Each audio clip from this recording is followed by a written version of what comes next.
Buxoro viloyati Romitan tuman 37-maktabga pedagogik mahorat markazidan ustozlarimiz, mutaxassislarimiz tashrif buyurishdi. Tashrif davomida ustozlarimizning o'zimizning maktabning ustozlarining darslariga tahlilga kirishdi. Tahlil davomida ustozlarimizga metodik yordam berishdi. Aniq fan ustozlari, tabiiy fan ustozlari, ingliz tili fani ustozlari, boshlang'ich ta'lim ustozlari tashrif buyurishdi.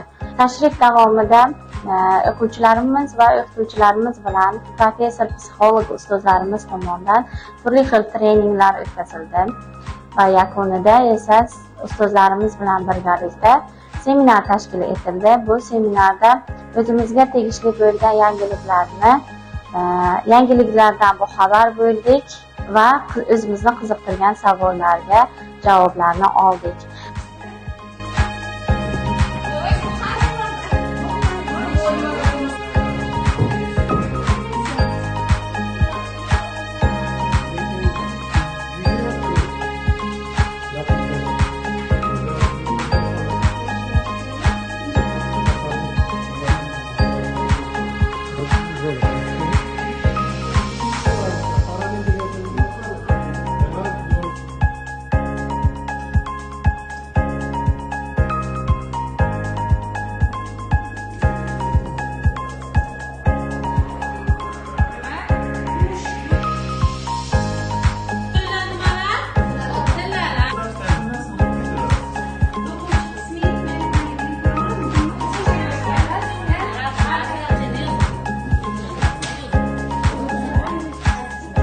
Pedagoglarning kasbiy rivojlanish ko'nikmalarini shakllantirish maqsadida bugun Romitan tumanining 37-umumta'lim maktabida mahorat darslari o'tkazildi.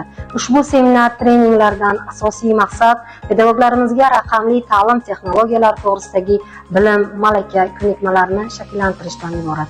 Seminar davomida o'qituvchilarga uzluksiz kasbiy ta'lim platformasi imkoniyatlari, maqsadli kurslarda joylashtirilgan o'quvlar to'g'risida ma'lumotlar berildi va shuningdek yuzaga kelgan muammolar bartaraf etildi.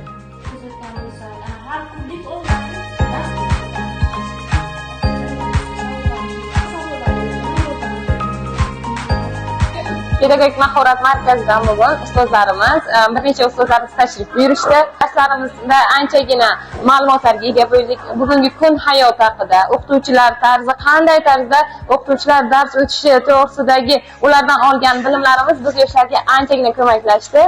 Bunday uchrashuvlarning yana ko'plab bo'lishini istab qolamiz.